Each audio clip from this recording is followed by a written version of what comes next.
What's up, everybody? Welcome to Birds Deep. Back off a mini bye week. This is some new interesting theme music, Gene. You're gonna have to tell me the story behind that switch up later on. I think I know what it is, but I don't want to say what it didn't. It reminded me of like wrestling jobber music, like an entrance theme song. No, I mean I can tell you right now, it's there's copyright issues with the intro, because of the song. But I don't know, man. Like everything's so weird. You own the rights to the song, and then somebody files a copyright infringement issue on our intro. It's just stupid. It's completely created. The song's paid for, but whatever. So Wire to Wire owns that song, and they still were messing with you about it. Correct. Crazy. And I filled out so I'm just not playing it until everything gets resolved. So stupid. Yeah. Who's we? We in it? We in where? We in the building. What up, Key? Yep. Key subbed it for us last week. I heard. That was she did great. I didn't even know she was a Birds fan. What? I know, it's crazy. She lives right here. I for some reason I thought she lived in like Midwestern United States. Like I don't know why I thought that. What? I swear to God. You smoke a lot of Chiba, bro. We were talking about it on the show.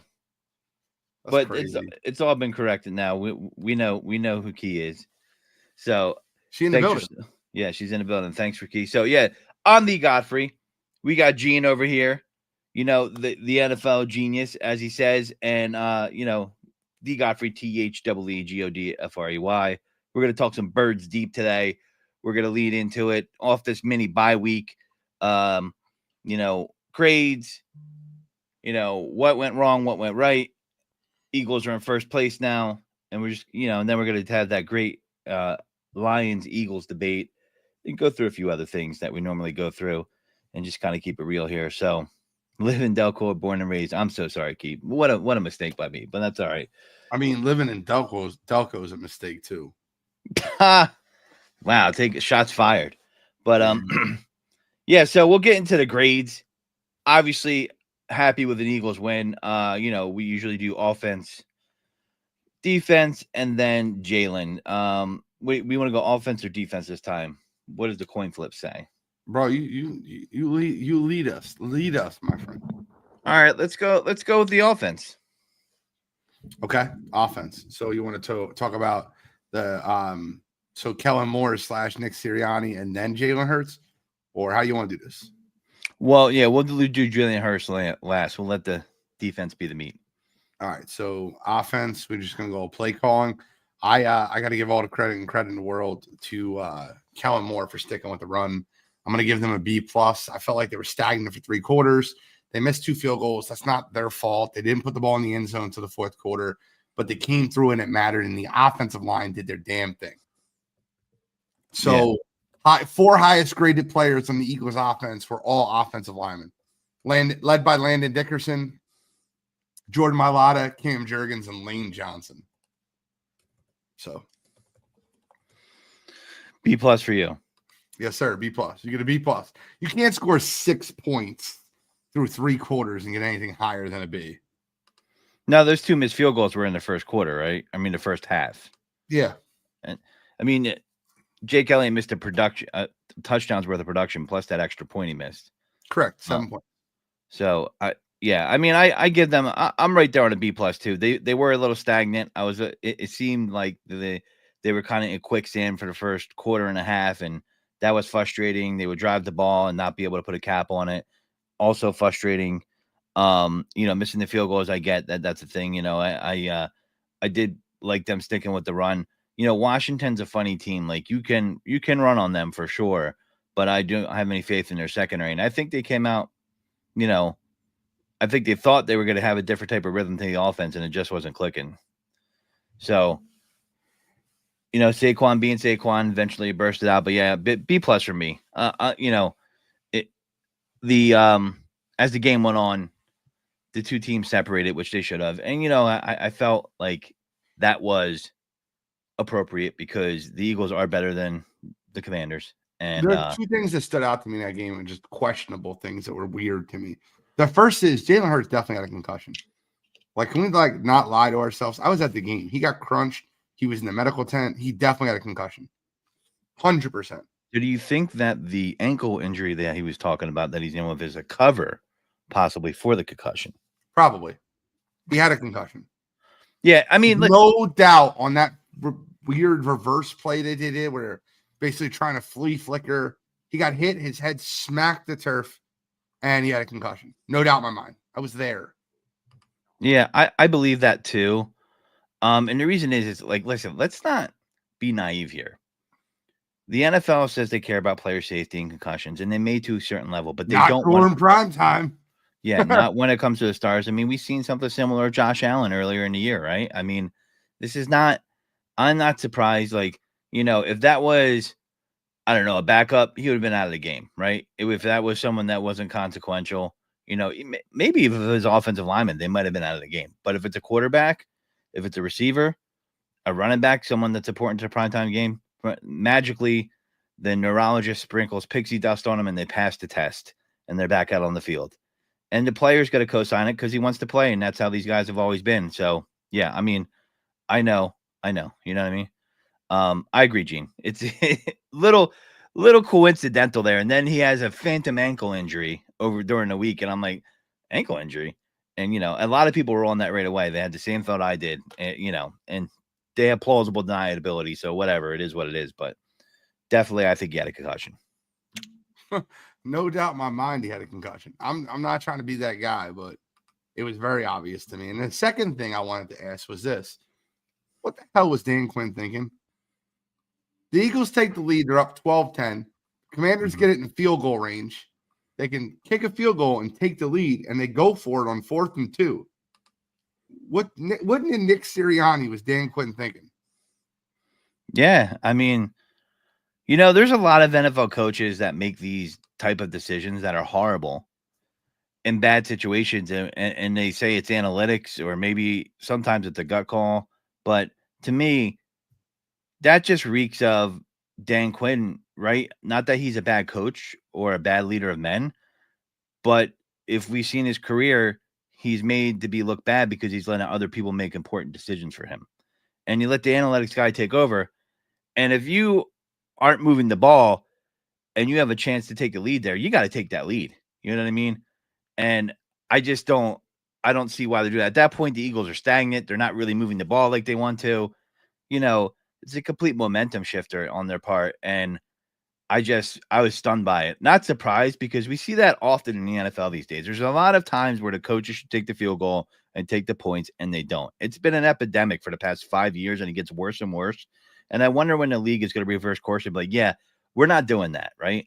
Because it doesn't make any sense. It's the numbers are they're skewed to make that decision look like it's something they should have tried. All right, let me argue back with you for a minute.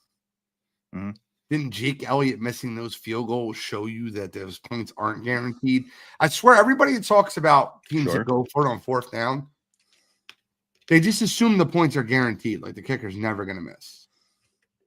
And the percentages of making a 4th and 2 or a 4th and 1 versus the percentage of making the field goal is what they weigh out in their analytics. I just thought the logic in that situation was you're down 12-10. If you kick a field goal, you're up 13-12. I'm not a math magician or an algebra guy, but 13 is greater than 12. I don't know. Yeah.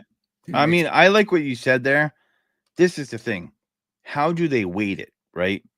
And the weighting is where I think a lot of these miscalculations come in, right? Because they're saying like, well, it'd be weighted differently if it's a 4th and 1 play for the Philadelphia Eagles that are historically accurate with the tush push. But are you that team, right? How are you weighting it? How are they self-identifying? Yeah, it was like a 4th and 2.5, and like there was no doubt in my mind that they were going to kick a field goal there. Yeah, like I was no doubt. I'm like, all right, well, we got to go down and take the lead again. Like that's just, I don't know. Yeah, I just, it's not free points. I get that, but Jake Elliott is not normally that bad. I mean, and their kicker seemed to be doing okay. Did he miss any kicks that game? The Washington kicker? No. Yeah, I mean, it was Zane Gonzalez. He's not an inexperienced kicker. I don't know, man.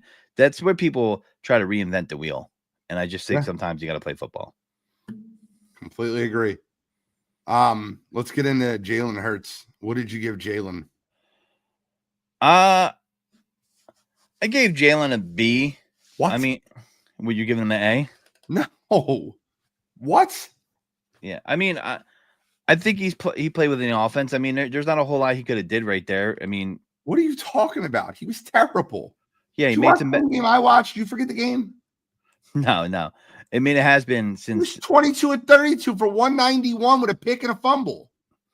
Yeah, he was out of rhythm the first half, and but not most effective. 18 and 28.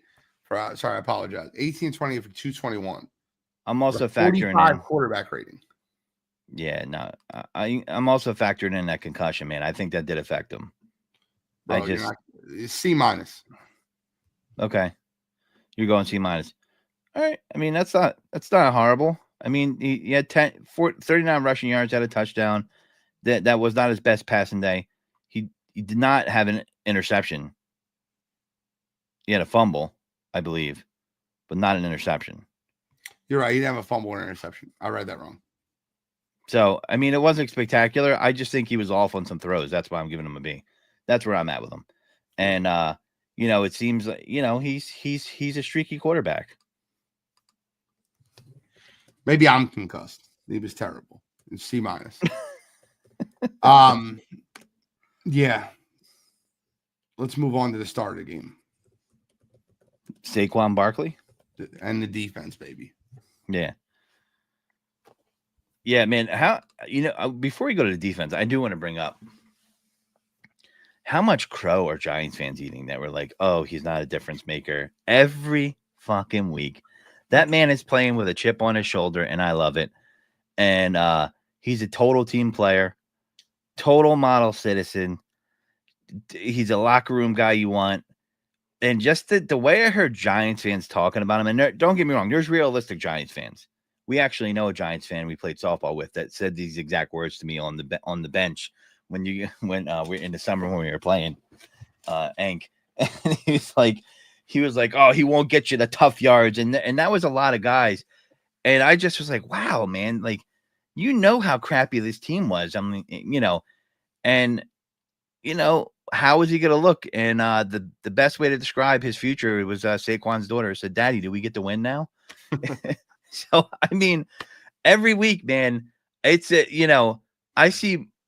I know it was, he probably won't get fired, but the Giants, there's this clip of the guy, I forget his name, that I was watching today, that was talking to Joe Schoen, is it Schoen? In that Joe Schoen in that clip saying, do you really think we shouldn't sign? It was like his assistant, I forget who it was. Do you really think we really shouldn't sign him? He was trying to talk him into it. And obviously, what he said was, do you think that there's not a team? Are you sure there's not a team that will value him and will pay him that? Is what they asked. Yeah. And he talked about him being a difference maker. Correct. Or and he is a difference maker. We're seeing it in Philadelphia. Like,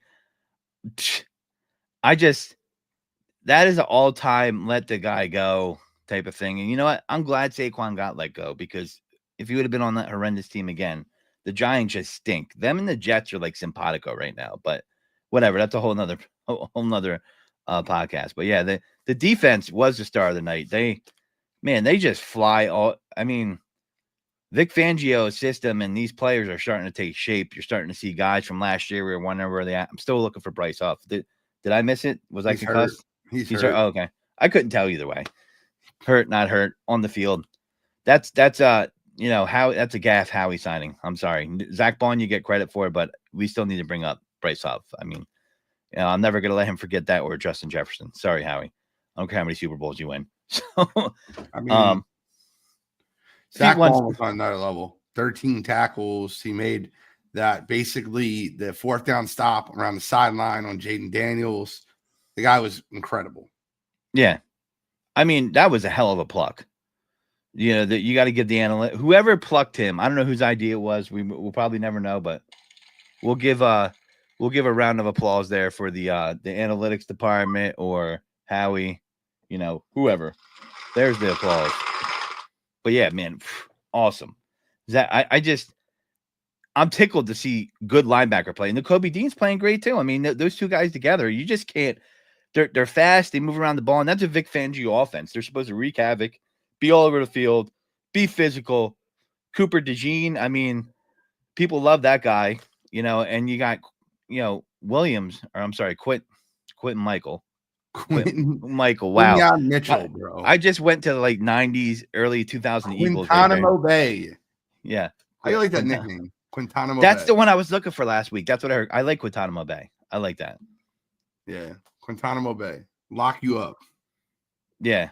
It might be offensive to some people, but I think we can we can ride with that. He liked it. They asked him about it. He liked it. Guantanamo Bay. I like that. I mean, and teams aren't throwing at him already in his rookie year. That's crazy, man. They don't want any smoke from him. It's amazing how they're throwing at Darius Slay. Yeah. I don't think Darius Slay's ever seen this much coverage thrown at him. Yeah, he's I think he's like, damn, man, why do I have to work like this right now? Is he happy about that? I don't know. I mean, I'll put it this way. The Eagles defense as a whole is playing really good football. And Josh Sweat has really turned the corner since the bye week. He looks really good. His pass rush has been great. Milt Williams looks really good, plug in the middle. Jalen Carter's playing all 3 downs. He's looking great. Jordan Davis looks good. He looks good, plug in the middle also. Yeah. So there's a lot of guys. Nolan Smith turned the corner. He looks good. Yeah, he's getting sacks. Like I saw, I mean, I love that too. And Sweat's number 19 now, right? Yeah. It fucks with me. I know it almost makes him seem like he's slimmer. I don't know if it's the number, but I'm like, is that a linebacker? Like, and then I'm like, oh, it's Sweat. It like totally plays with my mind. I'm like, who is 19? I'm like, oh, it's Sweat. I'm just not used to it. He changed that number. That had to be this year, right? Wasn't he a different number last year? I thought he was like 94, 91 or something like that. Let me see. But the number 19 messes with me, man. I almost think he was 94. He wore it the last 5 years. And then he ended up going with 19, and it was this year. Yep. Yeah, it messes with me. But yeah, he looks like he's flying all over the place, man. And Jalen Carter, my God, it's a game wrecker. I mean, what do you do? What do you do with the guy? And listen, the Commanders' offensive line are no slouches. They've been doing a good job all year, in my opinion. They've been running the ball.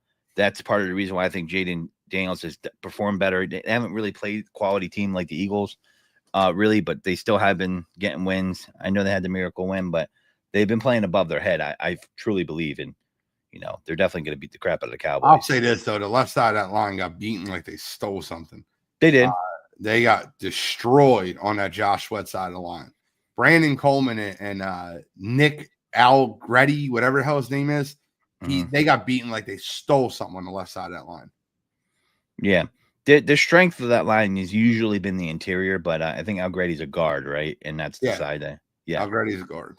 Yeah, a couple of those guys came over from the Chiefs, and that has been the strength of their line. But like I said, this is the first. They haven't played a ton of quality opponents yet, and this was their first true test.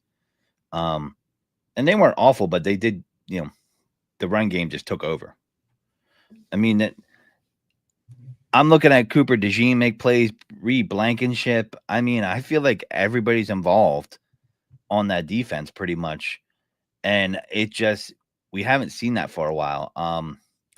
And I think Vic Fangio is here to stay till retirement, to be honest. He's not going to go anywhere. He's a PA native. So I think you're going to get a stable system that's installed by the professor of his own system. And I think it's going to be, it's not the same, but it's going to be the closest stability we had in a defensive coordinator in a long time here.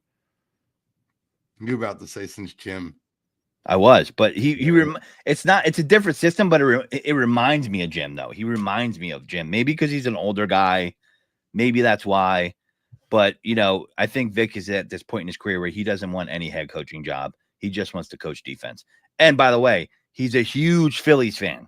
Grew up as a Phillies fan. He's from Dunmore, PA. Well, we know. You say it's every goddamn week. I love it. I think I've seen him at a game before. I was pulling it up. I'm like, is that just an old guy or is that Vic? I couldn't tell. But, what are you grading the defense, Godfrey? I'm giving I got to give the defense an A, right? I mean, like how can I be unhappy with what they did? I mean, I don't I really. actually think it's crazy too. Like, it's funny.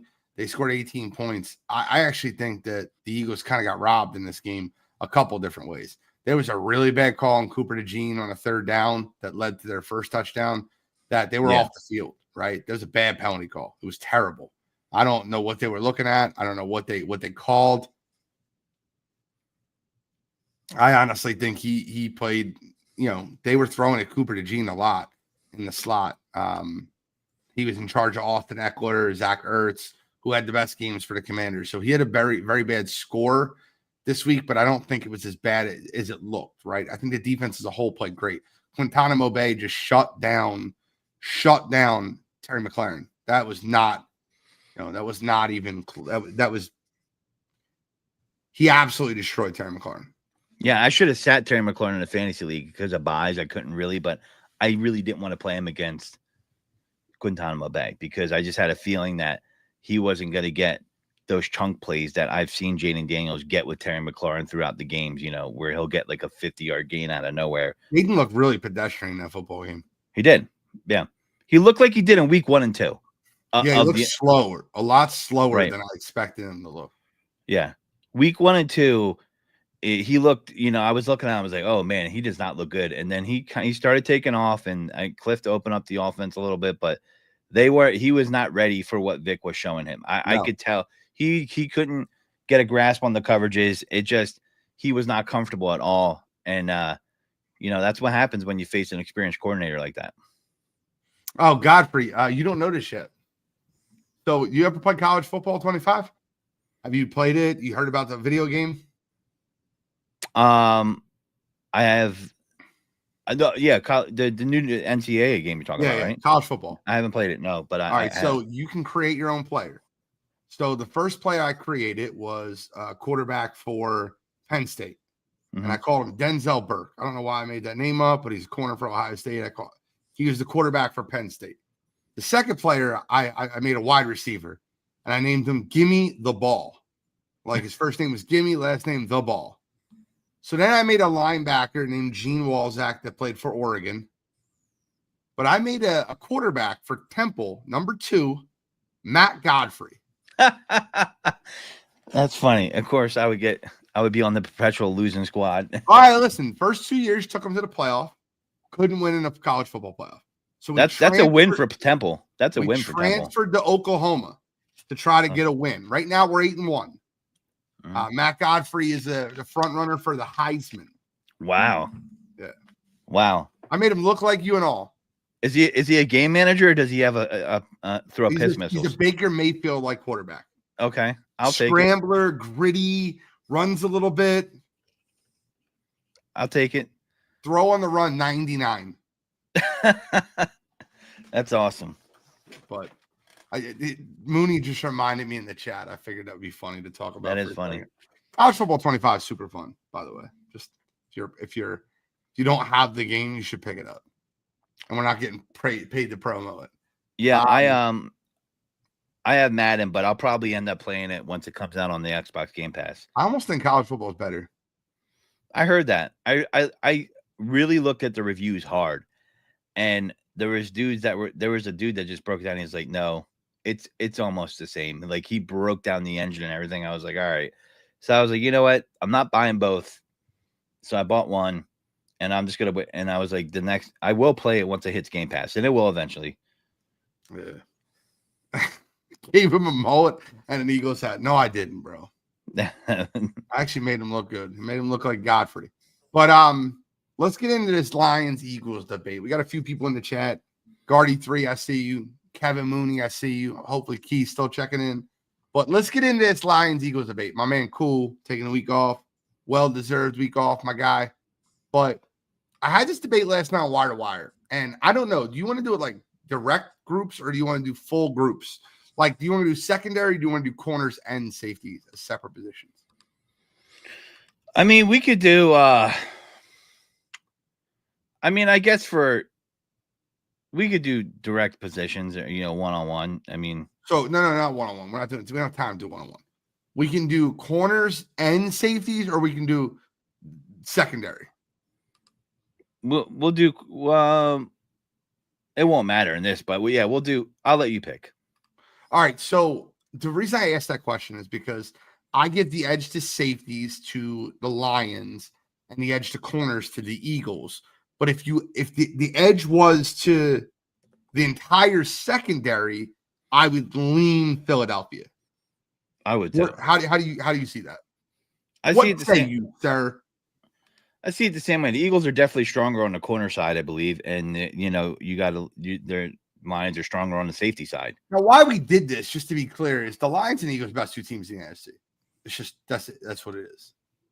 And they both have a rookie corner starting, Terrion Arnold for the Lions, Quinyon Mitchell for the Eagles. Both have young safety Brian Branch, Reed Blankenship, veteran safety Kirby Joseph, Gardner Johnson, veteran cornerback Carlton Davis, Darius Slay. Nickel, Cooper DeJean versus Amik Robertson. I give the edge to Philadelphia in the secondary. Edge to Philly. Now, this isn't, guys, if you're an Eagles fan, you're listening to this right now, I don't want you to get too excited because it's going to sound bad at the end. And I'll explain to you why. Branch is a beast. I agree. But secondary, I give the edge to the Eagles. Linebackers, give the edge to the Eagles. The way they're playing this year, Nakobe Dean, Zach Bond, I'm giving them the edge over Nowaski and Jack Campbell and Malcolm Rodriguez. How do you see the linebacking group? Anzalone, I mean, unfortunately, he got hurt, right? So yeah, he's out for the year. I think we got more depth. I mean, I'm taking Bond, and I'm taking, I know Rodrigo and all that, but I'm taking Bond. I'm taking Nakobe Dean. Okay. They're balling. I don't disagree with you. You go to defensive line as a whole. You got Sweat, Jordan Davis, Milton Williams, Jalen Carter, Nolan Smith versus Zadarius Smith, McNeil, DJ Reader, Josh Pascal. Like, there's no more Aiden Hutchinson. He's hurt. With Aiden Hutchinson and they lost out, Marcus Davenport. With Aiden Hutchinson out, Marcus Davenport out also. I give the line an edge to the Eagles. Same. So the entire defense edge to Philadelphia. Now, offensive line is where I give the edge to the Lions, but it's not a huge edge. Like Taylor Decker, Jordan Mailata, I don't know who I like better than that. I don't know. Frank Ragnow, I give him an edge over Cam Jurgens. Zeitler gets an edge over our right guard, which is Mekhi Becton normally, but Landon Dickerson gets an edge over Glasgow. Now, Penei Sewell is the best right tackle in football, but Lane Johnson is the second best right tackle in football. Pretty close offensive line when you break it down. Yeah, however, I would give them an edge. Giving the edge to the Lions. Yeah. But edge, not like a blowout. 1 and 2. Running back. Now, here's where it got debate, and this is on TikTok. There's a bunch of Lions fans debating me back and forth. Would you rather have Saquon and Kenny Gainwell or David Montgomery and Jahmyr Gibbs? I mean, I could just say we could pretend like Kenny Gainwell is the bag of chips that you don't eat with your meal, and Barkley I'll take over Gibbs and Montgomery combined. That's how I am. But I mean, if I have to throw Gainwell in the mix, obviously you're gonna have more depth between Gibbs and Montgomery. I just think I would take Barkley overall over both of them. So that's the debate. The debate was, would you rather have Saquon or Gibbs and Montgomery? Yeah, I'd rather have Saquon. Okay, so there's edge to the Eagles. Now, wide receivers are easy. Easy edge to the Eagles. A.J. Brown's better than Amon-Ra. Devontae Smith's better than Jameson. Yeah. Now, we can make an argument that Sam Laporta has an edge on Dallas Goedert. I think the system is just better for Laporta than it is to Goddard. I think you swap them. I think Goddard has the better receiving numbers, and Laporta is the better. You know what I mean? I don't think that Laporta is a better player than Goddard. I think the system dictates Laporta getting the ball more. Yeah, and people have recency bias when it comes to Laporta. If you look at his year over year, he was way better last year than he has been this year. Not Correct. saying he's a bad player. He's been hurt a little bit, but his production has been way better last year than it has been this year. But if you did the entire receiving corps, it's Philadelphia, right? I think by a slight edge, St. Brown is really Slight good. You know, Devontae Smith is not a slight edge over Jameson Williams. yeah, no, he. When I'm thinking of it, yeah, I agree. Smith is better than Williams. He's a more crisper route runner. He's more reliable. He doesn't get suspended for stupid reasons. So that's good. Availability matters. And well, pay attention, Eagles fans, because I sound like a homer right now. Mhm. Jalen Hurts or Jared Goff?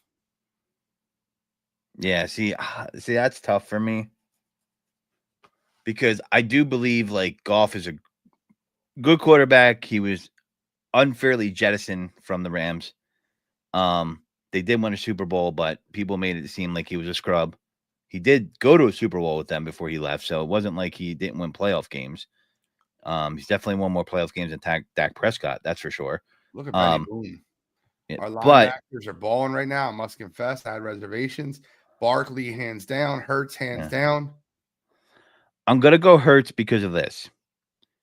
If there's problems on the offensive line and we need some escapability and need to improvise, Goff is not going to be able to be as successful if the offensive line starts to get holes in it. And that's the difference for me. If offensive lines are completely healthy, I might give the slight edge to Jared Goff, all things being equal. And it's because I think Jalen Hurts has got a higher peak. I think he's I think he's for sure had a higher ceiling than Jared Goff. But overall, my answer still hurts. But that's the way I break it down. Why are the Lions a better team than the Philadelphia Eagles? Are they? I mean, every metric says the Lions are a better football team than the Philadelphia Eagles.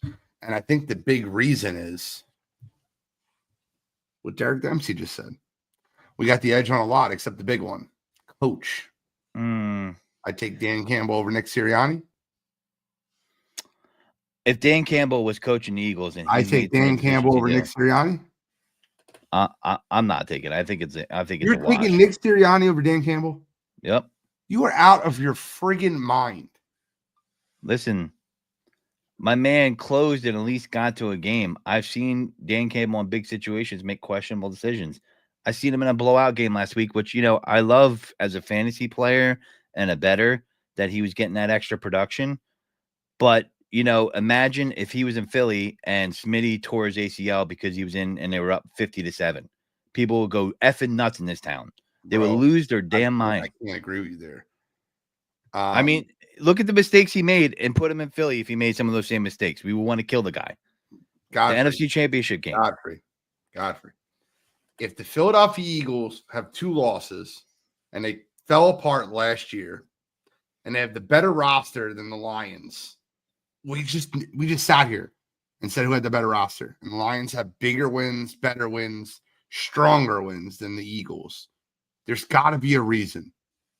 They're similar type of coaches in the way they play, right? Coaching is the reason. And Kellen Moore is a decent offense coordinator, but he's no Ben Johnson. Mm-hmm. So what does he do without Ben Johnson? Over Aaron Glenn. I'll take Vic Fangio over Aaron Glenn. But overall head coaching, overall offensive coordinator, overall staff, I'm taking the Lions. Isn't he like a head coach like Sirianni? He's not really doing offensive play design? No, he's not doing designs, but he does a lot better job of game day management and motivating and getting his team ready. Well, sure. I'll give him that, but I don't know, man. I see him make some.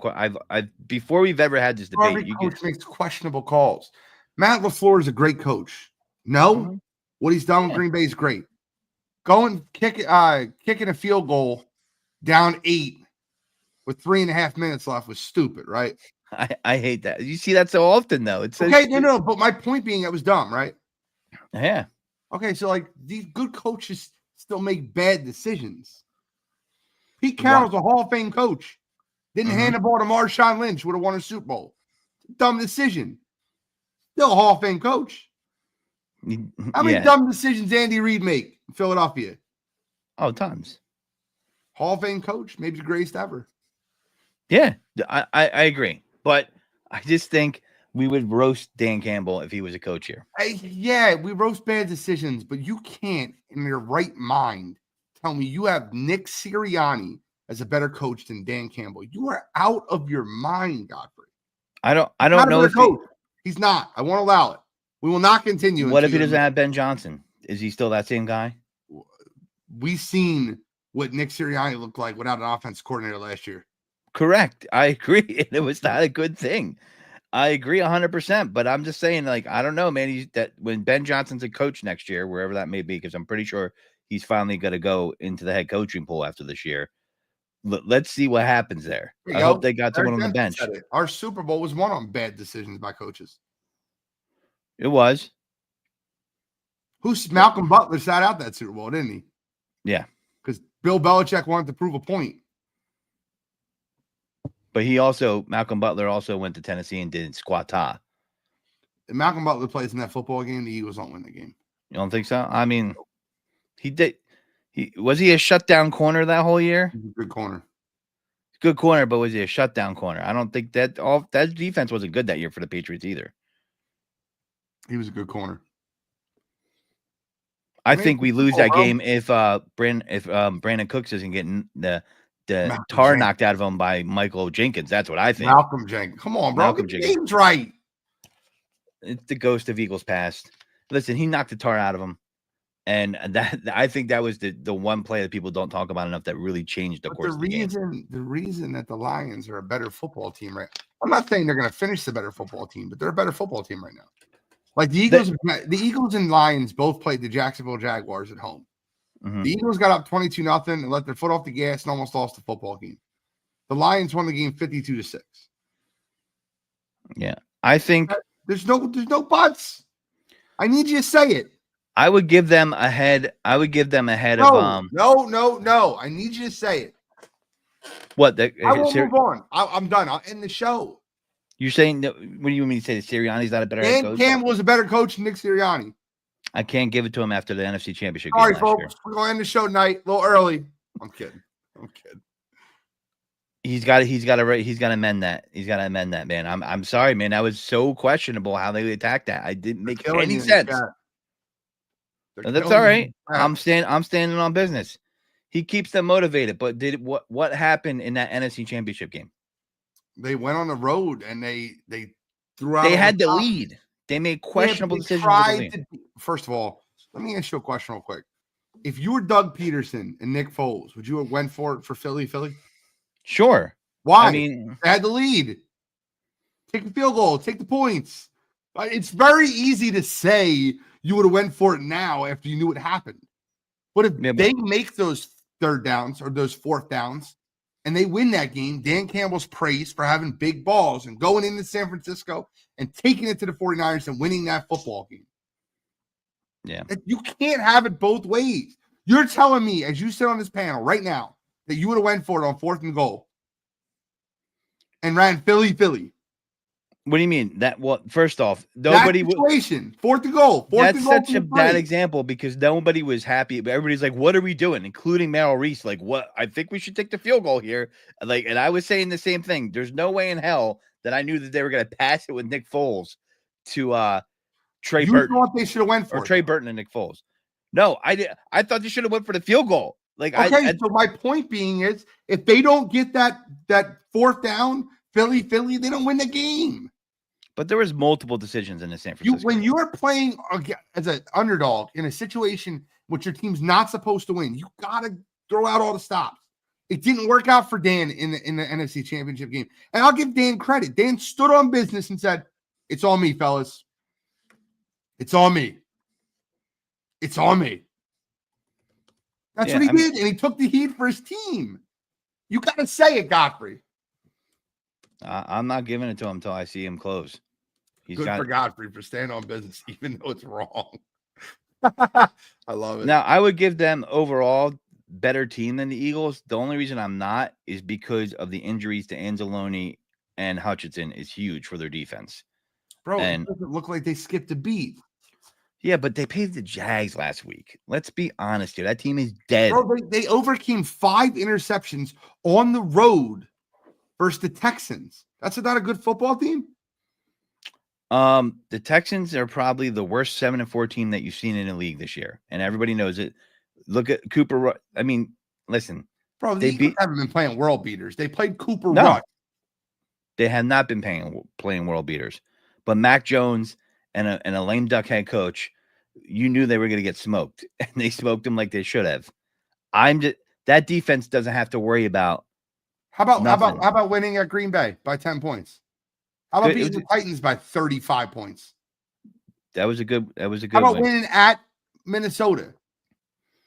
How about going to Dallas and winning by 40 points? I'm not impressed by beating Dallas this year, even with Dak. I mean, they're a good team. I'm talking about how they're going to forecast out the rest of the season without Aiden Hutchinson, who was probably the leader for AP Defensive Player of the Year at that point, and Anzalone, who is their best linebacker. They're going to lose for about 8 weeks. How does that affect them down the stretch? Yeah, but see, listen, we blame everything on Nick, and I don't think that's fair. That everything's Nick's fault. That's the scapegoat. Sometimes it is, sometimes it's not. Players make bad plays too, and he does take the fall for his players. Oh no, we don't blame everything on Nick. Did I blame Nick Sirianni when Saquon Barkley dropped that ball versus Atlanta? I'm not taking you. Did I blame Nick Sirianni when nope? Okay, that wasn't Nick's fault. People blame Nick. They were wrong. And I told them they were wrong. And I was on the side of saying Nick was wrong for other plays. I was on the opposite side of you on that coin on that one. Bro, that was the best play call. Yeah. Nick is weird. Yeah, he's definitely a weirdo. There's no doubt about that. I'm not going to debate that. Shaved head Nick versus non-shaved head Nick. He's a weird cat. There's no doubt about that. All right. Well, we got to break down a game. And I'll tell you what. Probably the most excited I've been for an Eagles game on Sunday Night Football in a long time. And I think it's a game they can definitely lose. I think it's a game that they can definitely lose. The Rams are getting healthy. They're healthy on the offensive line finally. The defensive line's playing good football.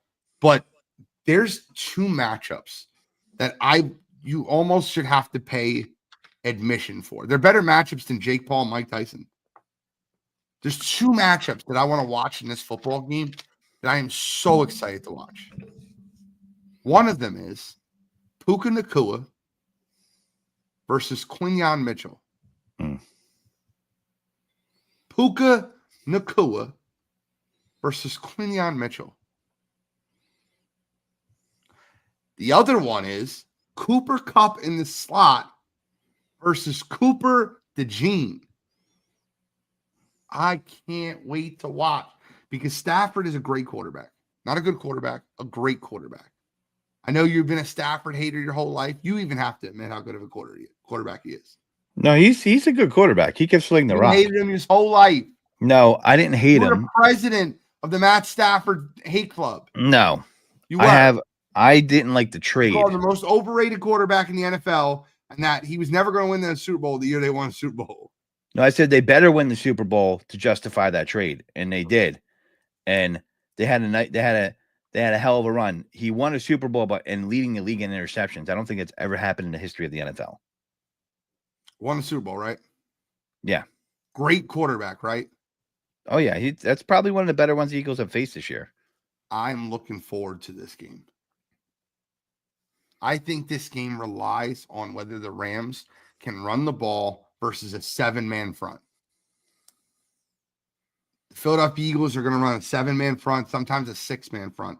And if the Rams can run the ball and get their play action working, I think the Eagles are in trouble. Because as much as I like Quinyon Mitchell and as much as I like Cooper DeJean, you cannot play man coverage versus the Rams. You have to double inside outside. You have to double Puka Nacua over the middle. You have to be able to play outside leverage versus Cooper DeJean and have a linebacker to chip. You have to, Cooper Kupp, not Cooper DeJean. The Eagles have to be able to stop the run with a 6-man front. Offensively, Eagles should be able to run the football.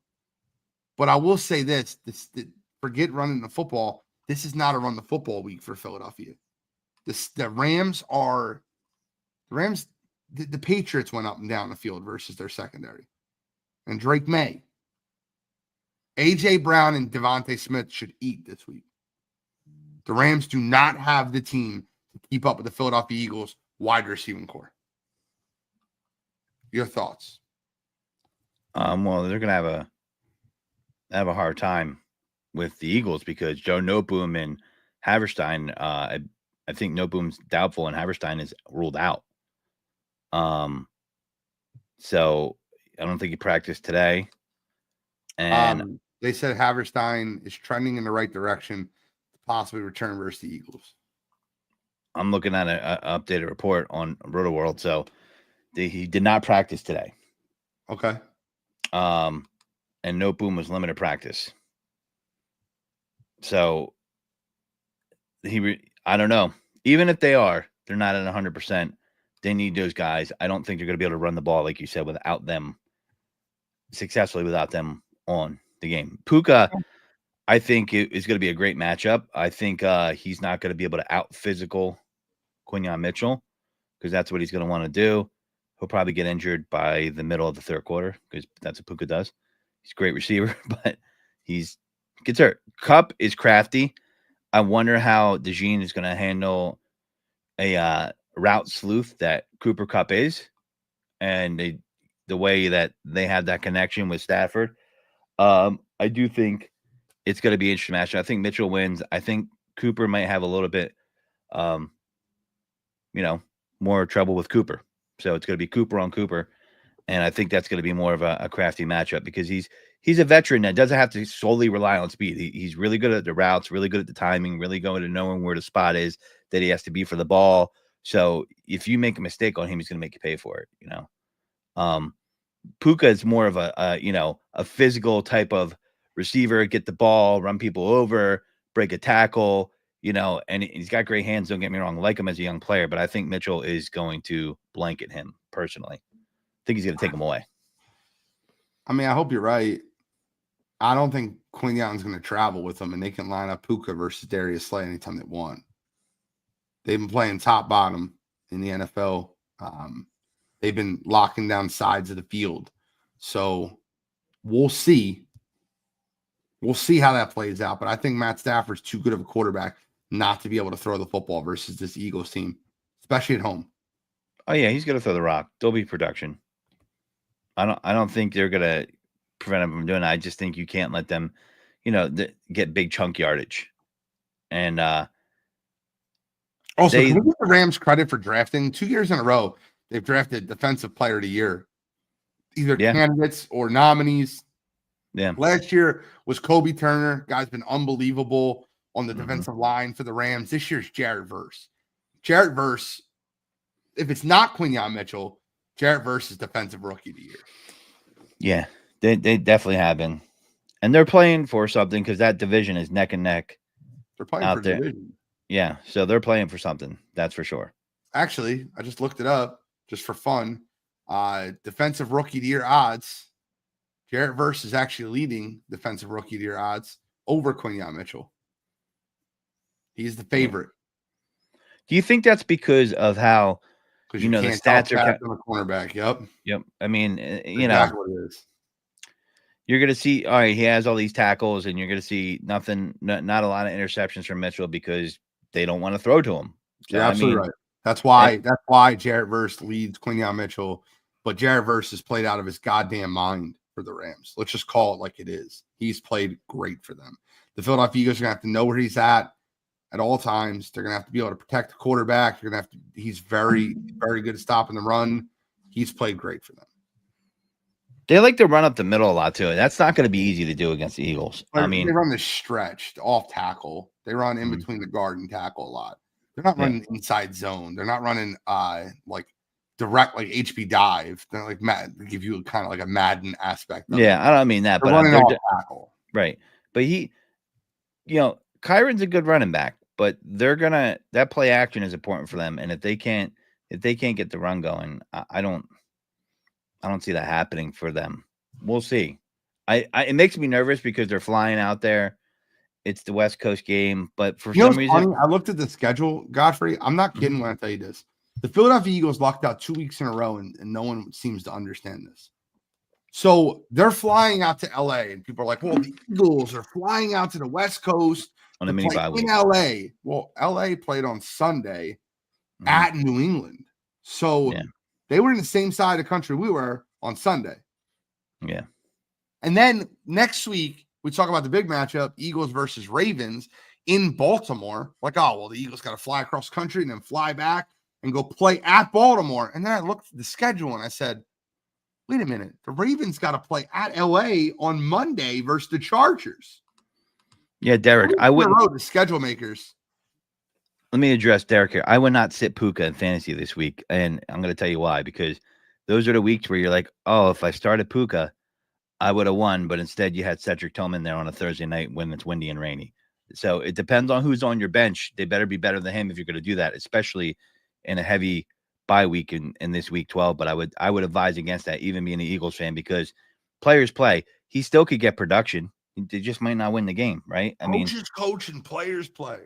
Puka's a player, man. I would definitely start Puka. I would not sit him. I'm not sitting Cooper.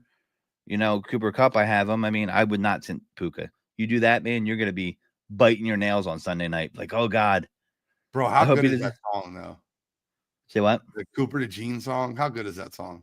It's pretty good. It's so funny. Cooper DeJean is crime. Not a safety.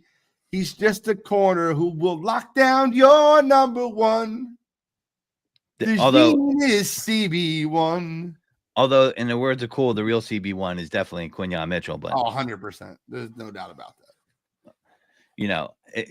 We have a embarrassment of riches in Philadelphia right now. I mean, and it's good, finally. That kid he's picked up Cooper. I mean, I was just surprised with Quinyon Mitchell, especially what I heard about what Bill Belichick said about him coming out of the draft. And, but Cooper DeJean, for being injured and not being in camp a lot and coming on, he's come on pretty quick, I think, which is pretty amazing. I mean, he wasn't really working against much, dude. Avonte Maddox looked like he shouldn't be on the football field. Yeah. Is he still on the team? Yeah. No, he got action last week. No. I'm wondering if he was still on the team. I know he's still on the team, but they never activated him from the practice window as James Bradbury. Wow. So he's getting deactivated. I forgot all about him. That's great. They still have him on IR. What a fall from grace that guy had. I mean, bro, it's fast. From the end of the Super Bowl through the next season to now, that's got to be one of the fastest falls in Philadelphia sports history. I mean, that's quick. Like from starting in the Super Bowl to being deactivated 2 years later. Yeah, you ain't kidding. And a lot of us, including myself, was saying you let go of Slay and you re-sign Bradbury. I'm not, I definitely said that because he was younger, and then that completely flipped after we started the season started. I was like, uh-oh. Bradbury looked awful last year. Yeah, I'm glad to not see him on the football field. You got a counterfeit. Oh, let's get score predictions. My bad. Score predictions for this game.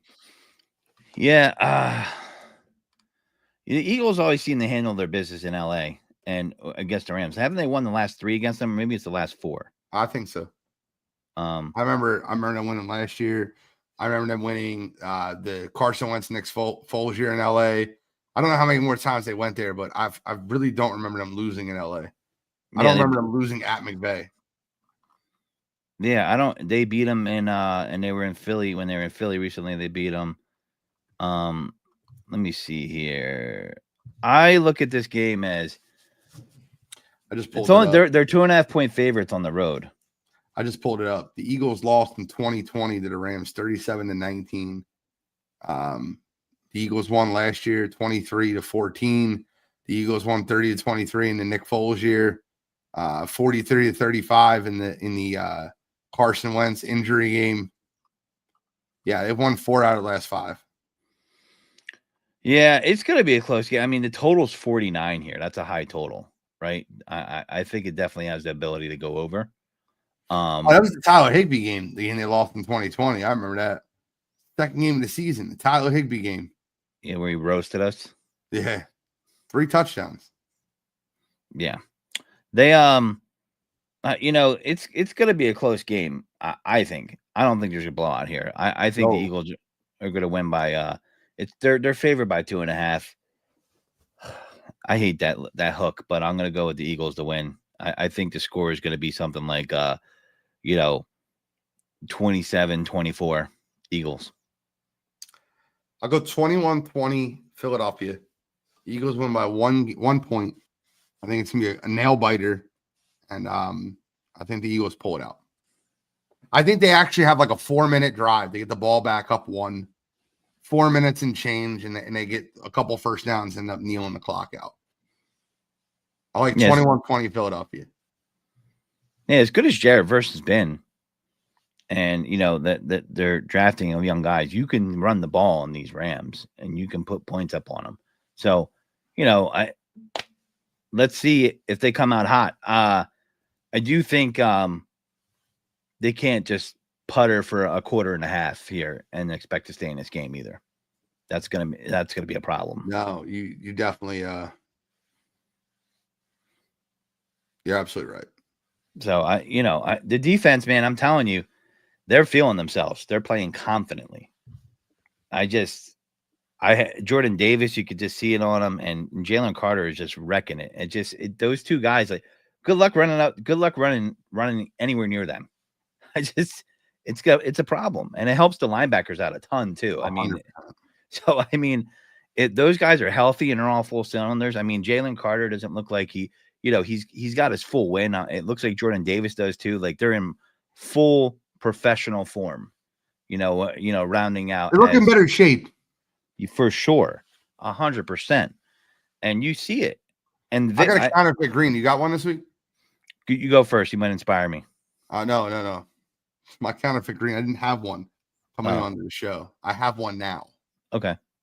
My counterfeit green this week is the Godfrey. Matt Godfrey. I knew you were going to go with that. Matt Godfrey went on this show and told me he would take Nick Sirianni as the head coach over Dan Campbell. And that is counterfeit. That is green goggles, green goggle wearing, Homer.